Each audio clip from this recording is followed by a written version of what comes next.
शिरडी साईं बाबा, भक्त की पुकार और चमत्कार।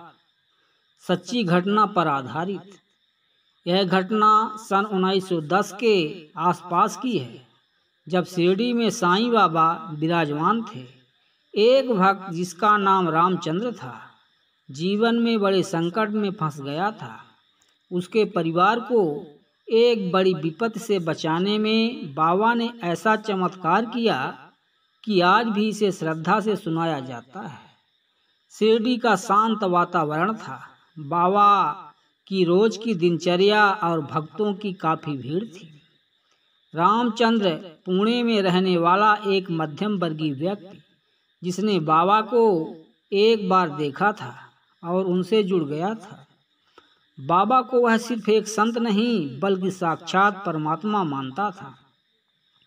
रामचंद्र के परिवार में अचानक उसकी पत्नी की तबीयत बहुत बिगड़ गई। डॉक्टरी इलाज बेअसर, हालत गंभीर। रामचंद्र ने पूरी कोशिश की, लेकिन एक रात डॉक्टर ने कह दिया, अब इनका बचना मुश्किल है। अगर भगवान में विश्वास है तो प्रार्थना कीजिए। रामचंद्र टूट गया और रोते रोते बाबा की तस्वीर के सामने बैठ गया। उसी रात 2 बजे रामचंद्र को नींद में महसूस हुआ कि कोई उसके कमरे में आया।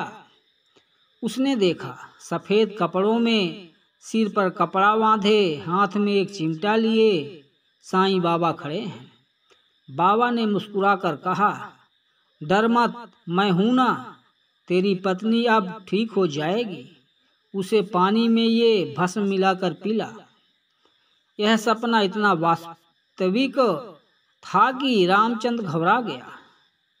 सुबह उठते ही उसने बाबा की तस्वीर के पास एक छोटा लिफाफा देखा, जिसमें सच में भस्म थी। रामचंद्र ने भस्म को पानी में मिलाकर पत्नी को पिलाया। कुछ ही घंटों में बुखार उतर गया, सांस सामान्य हो गई। डॉक्टर हैरान और रामचंद्र के घर में आंसुओं के बीच खुशी की लहर। उसी दिन पुणे से सैकड़ों किलोमीटर दूर शिरडी में बाबा अपने भक्तों से कह रहे थे, अरे हमारा रामचंद्र बहुत परेशान था, अब सब ठीक है। इस घटना ने पूरे गांव में आस्था की लहर फैला दी।